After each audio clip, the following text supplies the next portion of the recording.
With threats to our nation waiting around every corner, adaptability is more important than ever. When conditions change without notice, quick strategic thinking is crucial. And with obstacles consistently impending, determination is essential in overcoming them. It's this willingness, decisiveness, and resilience that sets Marines apart. With our fighting spirit, we don't just fight battles, we win them. Marines are the constant our nation counts on to fight the unknown. And through adaptable problem solving, we do just that. Learn more at marines.com.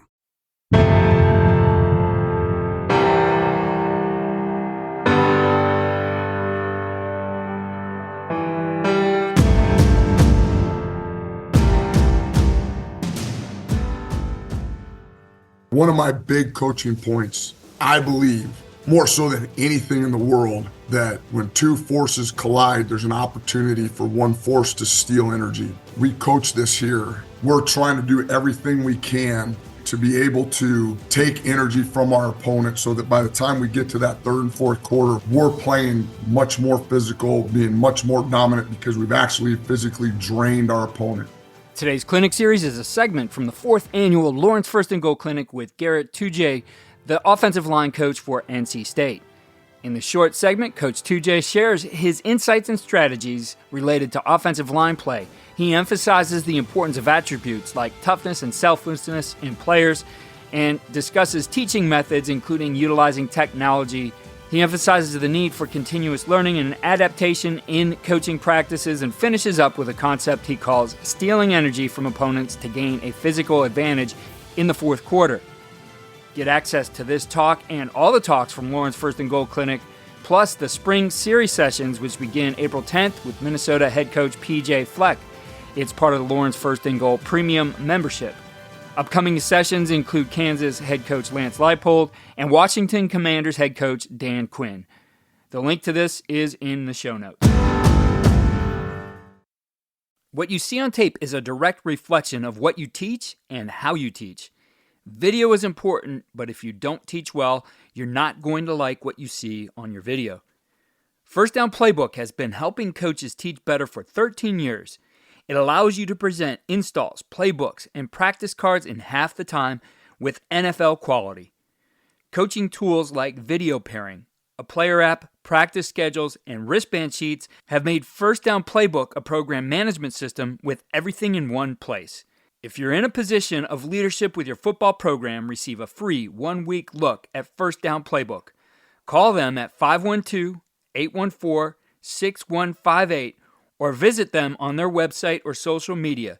Mention Coach and Coordinator Podcast or use the coupon code COACH24 to receive a $100 discount off the normal $700 First Down Playbook team membership price. Links and the phone number are in the show notes. As coaches, we know that some of the biggest hurdles to our team's success can come from off the field. Your team needs support to tackle the endless list of expenses, uniforms, training equipment, travel, and more. But raising that money can feel like a full-time job. Thankfully, there's Vertical Raise. Vertical Raise is the premier online fundraising platform using innovative technology to create the easiest and most efficient system available. Raise more money in less time with a local fundraising coach who works with your team every step of the way to customize the ideal fundraiser. With options for online donations, digital discount cards, premium product sales, and even spirit shops, Vertical Raise has top-of-the-line solutions for every fundraising style.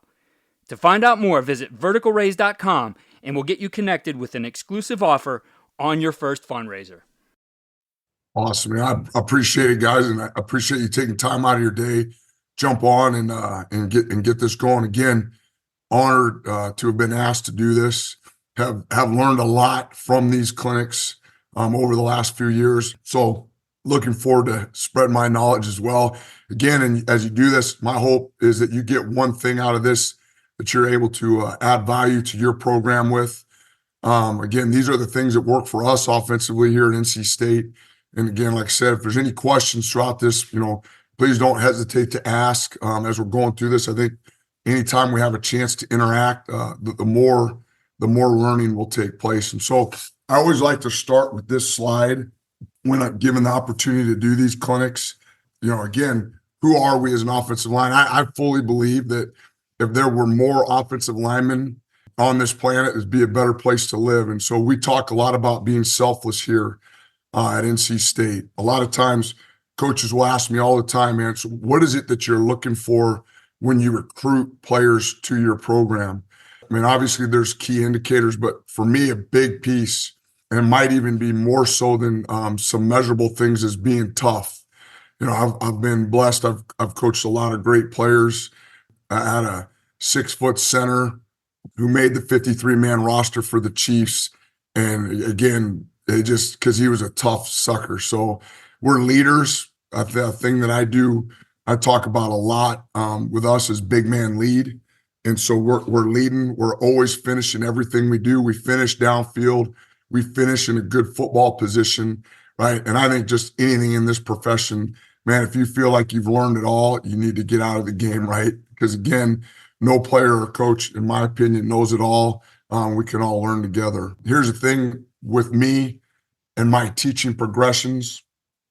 So I know there's a lot of bad feelings about how things went down in COVID. I was at a different institution when COVID first hit, and we were not allowed to be in meeting rooms. And so one of the greatest things that we came up with, we went to our indoor, and I know some of us don't have that, but maybe we have like a gym, and I'd have a screen. I had 2 big screens in the indoor that we went to as offensive linemen. So we would get up and we'd talk about it so my guys would hear it. Remember, you got all different types of learners in your room, right? And you probably have the most amount of players in your room on the team. Then we'll see it, write it, and we'd go through that. And I would never meet for more than 20, 25 minutes and then turn around right into our indoor, and we'd go through the drill work, or we'd go through and walk through a blitz or a scheme. And again, just getting dudes off their feet, get them out of a cold, dark room and get them off their feet. If you got an area within walking distance, man, you're bouncing back and forth through that. So we walk through it, right? And then we'll actually do it. So I've got methods that I've used, that I've developed over the last 30 plus years to help me put my players in the best possible position. So that's kind of my teaching progression. I don't like to sit in a room. You know, my ADHD takes off after 20, 25 minutes. So I know my players are struggling as well. These are some things that we talk about, right, on being an efficient run blocker. And this adds up to my gap screen drills. Obviously, knowing your landmark, right? What's your target? Where are we trying to put the ball? Is it a zone scheme where there's multiple options, right? Or is it an actual gap scheme or an actual ISO type deal where we're targeted, right? Striking from low to high. We have buzzwords in our program we talk about all the time: hairline under the chin, right? And again, anytime, most of the time, 99% of the time, if you've got that leverage, you're going to end up winning that block, right? Feet must be on the ground on contact. Talk a lot about, having both feet in the ground. The worst blocker is a single leg blocker, right? We have talk about that quite a bit. And then with our tight hands, right, working through our wrists above the elbow, elbows tight. Those are some key buzzwords that we talk about as well. And then foot and drive contact, accelerate through the feet through the contact. Heel replaces the toe when we drive off defenders, right? And again, like I said earlier, we always are trying to finish in a great football position, coach the crap out of it, even an individual, making sure we finish in a good position. So if a player is too high and they finish in a good football position, they're getting automatic feedback right now on they got to play lower, longer. Hopefully that makes sense. A lot of times people coach, how do you coach your stance? And early on in my career, I was like, everybody's got to be this, everybody's got to be that. And again, each single one of my guys is built differently, right? Some guys have a little bit wider stance. Some guys have a narrower stance. I think, anywhere else on the field, I think we're the only guys that have to go in every single direction from the same stance. So we want it to be uniform and the same, unless it's an obvious, 4th and goal or 3rd and short, obvious passing situation, then our stances may vary. But I don't mess around with their stance unless they're struggling, stepping under themselves or not gaining enough ground or gaining too much ground. But usually these are some key guidelines that I go with. But again, each one of my guys, as you'll see on film here, they have a little bit different stance. But my philosophy with that is 100% letting them be in the best, most comfortable stance to be the most productive, right? Because that's what it comes down to, is productivity. And so I created these rules, God, man, probably about 10 years ago. And I know we've all had that one player, right, that has that question just out of left field. And, okay, coach, what if a Martian lands on the 50-yard line, right? How do you want me to? And you're like, oh my. So I had this kid, great kid, good player for me. But in order for him to ask me a question, he had to ask Chris first. And Chris had to okay whether or not he could ask me that question. And so going through and coaching him, I always talked about these run rules, right? You have your scheme and everything is targeted correctly. But again, it comes down to sometimes the defense misaligns or is wrong. And so we talk a lot about always protect the inside, right? Always protect the inside. Then we want to work level 1 to level 2. We want to get the ball at least back, no negative plays, get the ball at least back to the line of scrimmage. And then we'll always take color. We don't pass color, opposite color jerseys. So these rules have been really effective for me. So when Joe would go, coach, when a Martian lands, like, Joe, which rule applies, right? So he could answer those questions before it got to me. So we have I don't know how many of you guys are hunters or bow hunters, but we have a protocol or a mantra, you will, that we'll go through, okay? So we'll finish a play, and I talk a lot about my guys breathing, breathe, right? Get the air in, get the bat out, right? Learn from the last play. Then they'll get the call, right? Whether it's in the huddle or if we're going up tempo, they'll get the call. And the first thing they want to think about, right? Where do I need to put my feet? Where do I need to put my hands? And where's my helmet leverage, right? Each one of those is coached in the run game. And a little bit more specifically, as we talk about gap scheme, and I think this will help as we watch film, you'll see feet, hands, hat, right?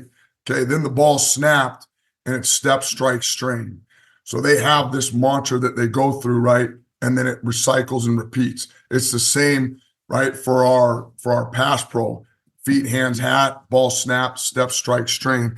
And these guidelines have really helped my guys be able to play more efficiently, quicker, and be able to get after it a little bit better. So hopefully that makes sense, right? One of my big coaching points, I believe, right, more so than anything in the world, that when two forces collide, there's an opportunity for one force to steal energy. And we coach this here.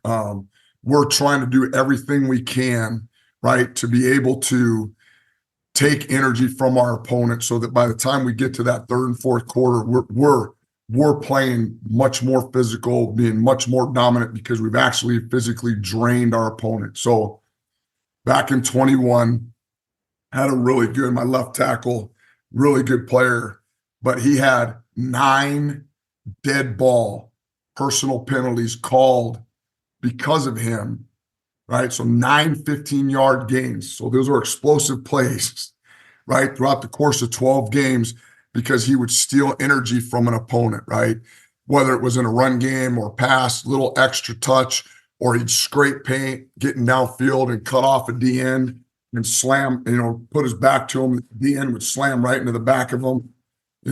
Defensive guys have struggled with controlling their emotions, and they just punch him in the back of the head. And he got pretty good at the crow hop first down. It was impressive. So we talk about stealing energy from our opponent, a big, big, big thing for us. Here are Winning Edge takeaways and ideas for implementation. 1. Emphasize finish. While every play has plenty of detail, winning or losing a play can come down to how it is finished, and a player can win back that play in how he finishes. Coach Tujague makes finish a part of everything they do, and it gets coached in every single rep. 2. Think out your rules in detail and plan for contingencies. A big part of the player mindset today is they want to know why. Planning out all of the answers which legitimately occur can help to create a better understanding for your players and give the why and the how on every play. This in turn leads to more confident play and execution. 3. Evolve your teaching methods. The pandemic created an opportunity for everyone to rethink how they do things. It's something as a coach that you need to evaluate all of the time. To be successful and reach all of your goals as a coach, you want to constantly be refining your methods, especially with how rapidly the changes in the game and technology seem to come. Be sure to check out the Lawrence First and Goal membership, which includes their new spring series starting April 10th with head coach PJ Fleck, followed by Lance Leipold, head coach of Kansas, and Dan Quinn, head coach of the Washington Commanders. More coaches will be added here soon. The link to that is in the show notes. Follow All We're Doing at coachandcoordinator.com and follow us on X at Coach K. Grabowski.